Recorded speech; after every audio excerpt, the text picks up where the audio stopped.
Hello, everyone. I'm Eric D'Souza, and welcome today to our interview of Lis Angus by Brenda Chapman. I'm going to now disappear and leave it to the people you expected to hear from, but I will be monitoring Facebook. So if anybody is live watching, you could ask questions or even just leave comments, and I will read them at the end of this interview. Thank you. Thanks, Eric. And welcome, everyone. I am crime fiction writer Brenda Chapman, and I'm really pleased to have with me tonight my guest, Kentville, Ontario author Lis Angus. This is part of a series introducing some of the very talented Crime Writers of Canada authors from the Ottawa and Eastern Ontario region. Now, I'm also really delighted to say that the Wild Rose Press in upstate New York, is it upstate New York, Liz? A New York upstate or Western state, I think. Okay, we'll be releasing Liz's first novel, Not Your Child, in April of 2022. So Liz, congratulations on your first book, and it's great to have you here. Well, thank you, Brenda. It's wonderful to be here. And let me just show you, I have my own early author copies, and here it is. And here's my first novel in my hot little hand. I'm so thrilled. And yes, so thank you very much for having me here. Oh, that's great. Now, your bio says that you started in Carleton's journalism program a number of years ago, but switched into sociology in second year. You went on to spend several years working with children and families in crisis. Then you earned your master's and very nearly a PhD in psychology, plus an MBA later on when you shifted into a business career. While working full-time and raising two daughters. So which aspects of your education and your careers, because you had two and three really, if you count raising a family, what do you bring to your writing from that? Oh my goodness, that was a long list of things. One thing, I think that all of us, and especially as writers, we bring to our work and to our life everything we've experienced. No experience is ever lost. As to what from that long list that you mentioned did I draw on for my novel? Well, there are three main characters in my novel. One's a 12-year-old girl, one's her mother who's in her mid-40s, and one is a man who's in his 60s. And what did I bring? How did I develop them? Certainly I did draw on my experience, both my training and my work with children and families.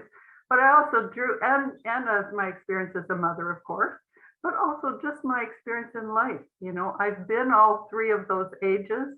I can imagine myself. I remember my yearnings and my concerns at those times.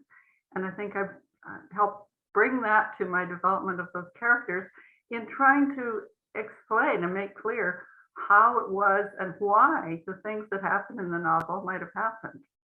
Yeah. So you wrote throughout your career, but always business related writings. And like many of us, you began writing fiction. When you began writing fiction, you started with short stories. And you also took online writing courses. Can you tell us about the courses and your recent short story success? Well, I'll start with the short story because just today, walked in the door, it was the first, wow, my first commercially published item, which is a short story in the Black Cat Mystery Magazine, issue number 11, which just was published, came out yesterday. And thanks to the miracles and magic of Amazon Prime, it walked in my door this morning. Oh, that's anyway, wonderful. Here it is, Lis Angus. And my short story in there is A Walk in the Park. Oh, congratulations. It's very different from my novel if you read it. Yeah. So you talked about courses. Yes, I did. A number of years ago, I started taking online fiction writing courses. Started with Gotham Writers Workshop out of New York City. Those were some wonderful, wonderful workshops. And in fact, I have some friends that I made then that I'm still in touch with. And in fact, the story that is published here is one I wrote in that time. And a couple of years ago, I reworked it and submitted it. And so it took 2 years from acceptance to showing up in the magazine, but there you go. Yeah.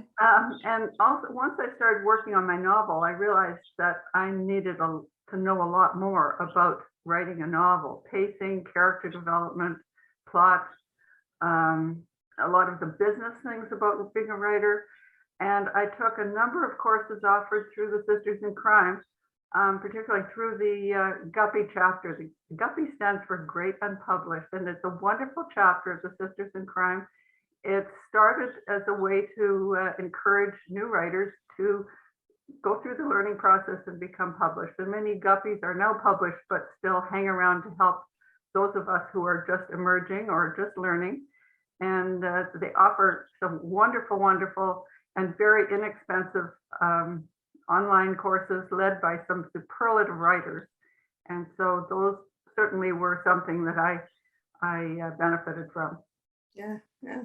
I also belong to Sisters in Crime. I joined when the pandemic started, and they've offered some great webinars. And very strong, yes. Yeah. And Crime Writers of Canada also has been having some great speakers for members. Now, I'm also fascinated how the first draft of your novel, Not Your Child, came into being in 2017. Can you tell us a little bit more about that?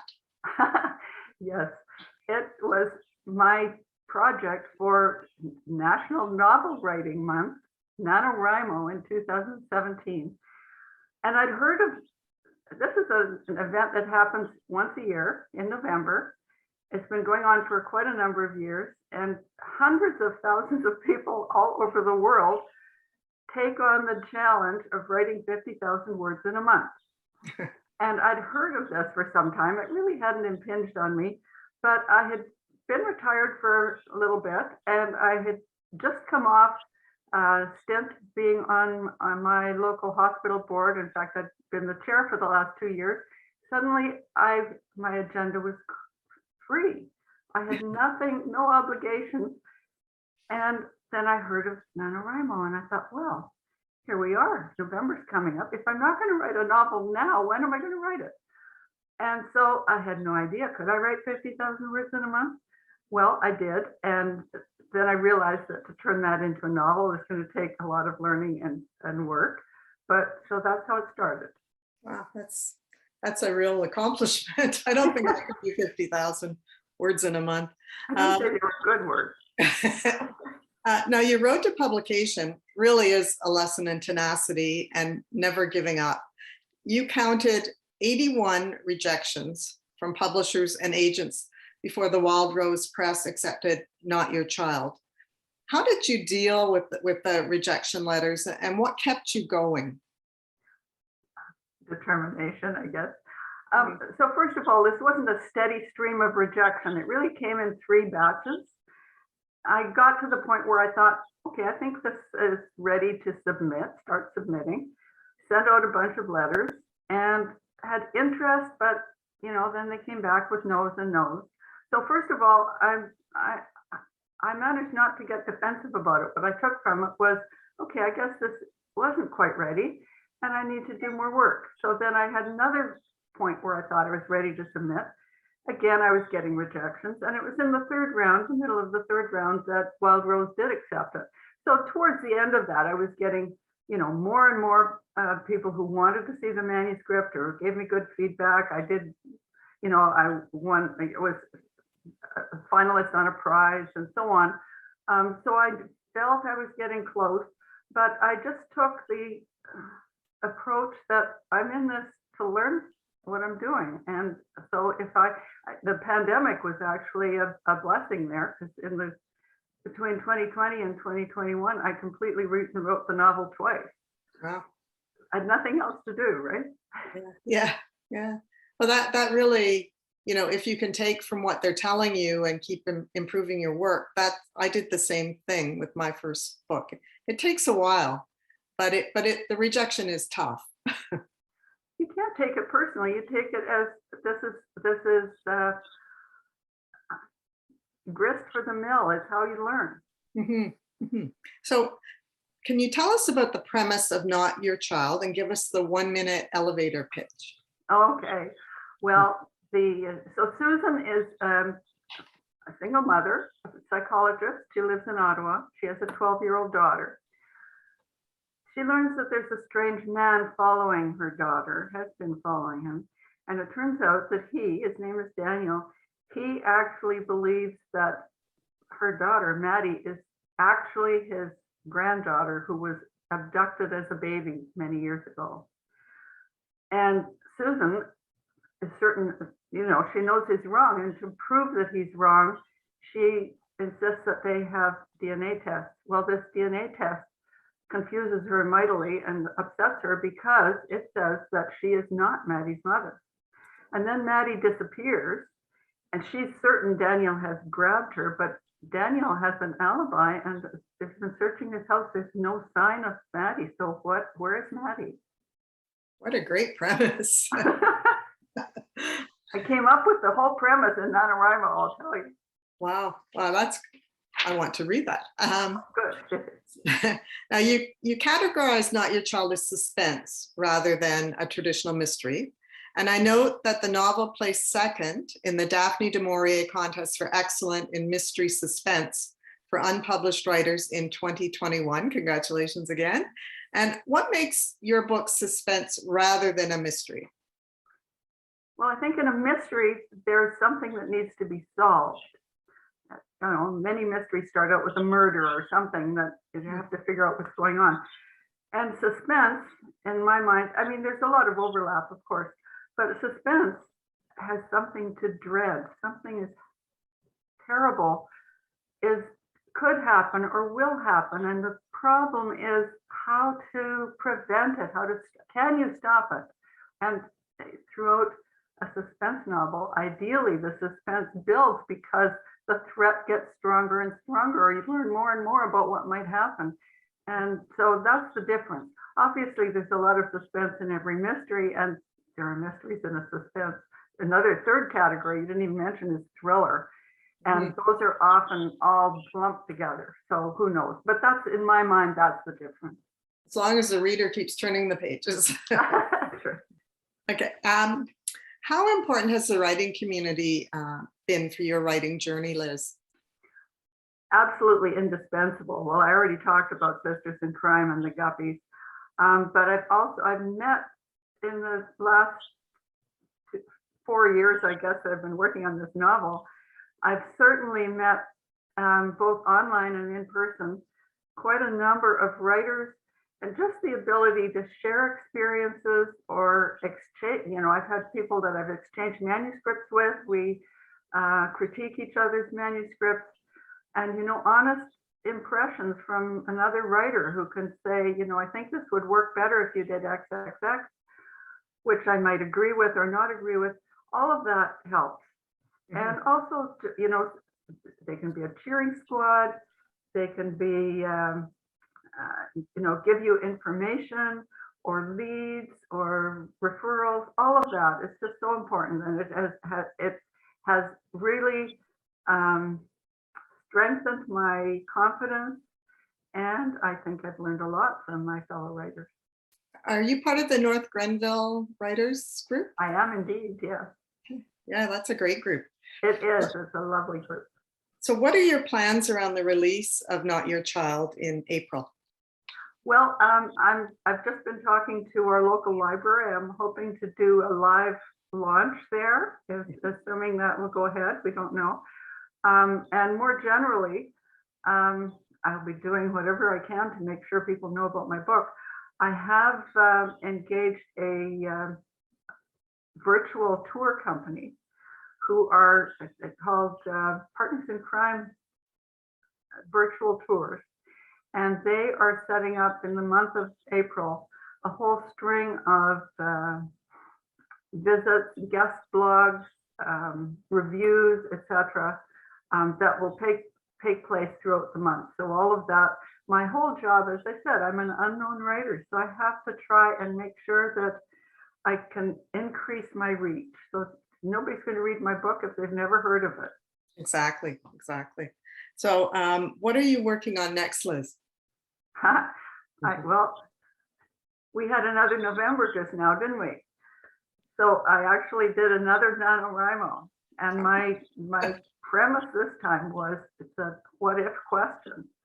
What if you discover that your deceased father had another wife, another family, and not only that, but your family is the second family, the secret one. Mm. And have you done it? Did you write the I 50,000? did write the 50,000 words. Now I have to turn it into an actual novel. Okay, so we're going to end with some snapper questions to find out more about the real Lis Angus. And so these are just quick responses. Where did you grow up? Alberta. Okay. What was your first completed work of fiction?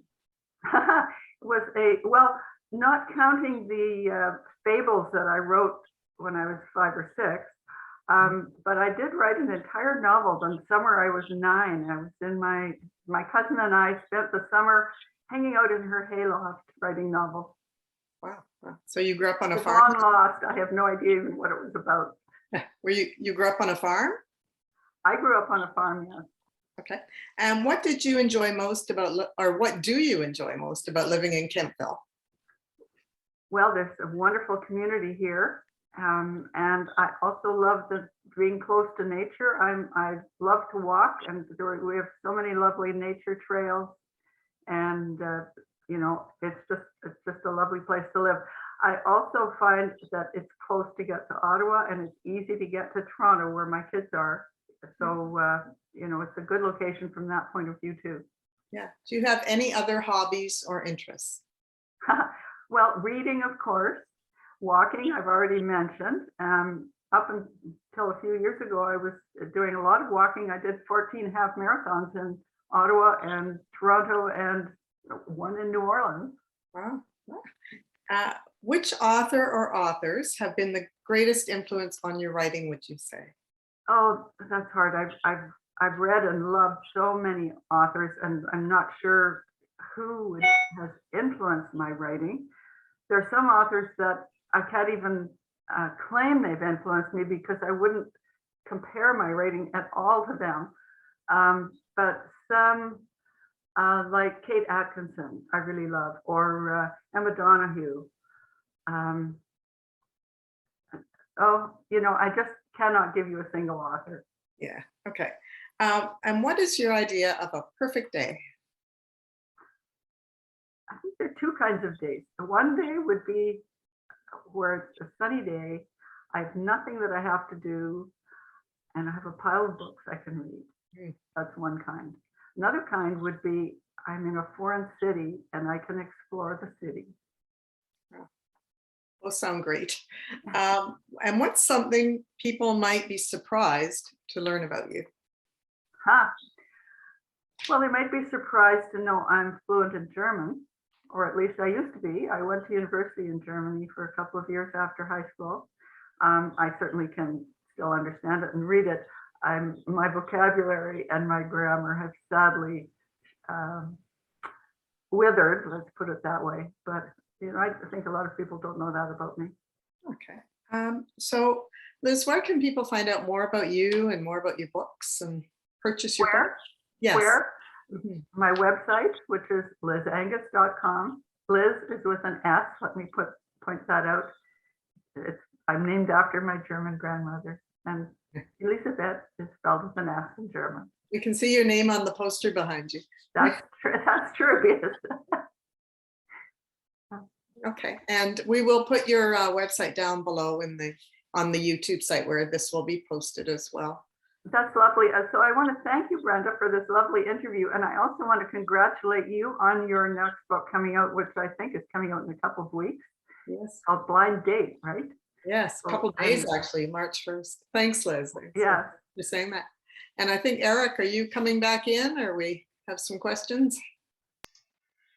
Hi, Liz. Great interview. I was watching your Facebook. Somebody reported there were some audio issues at the beginning, but I did hear them myself. But the recording on Zoom is fine, so I'll put it on YouTube, and the YouTube recording should be great. You do have 25 people watching you right now, but they seem to be on the shy side. Okay, that's great. And I think this will also be posted on the Crime Writers of Canada Facebook page for a while too, as well. That's great. Can I just say one word, which is thank you to everybody who came to attend this interview, and I'm honored that you would spend your part of your evening with me. So thanks, Liz. Thanks, Eric. All right. Thank you, everyone. You're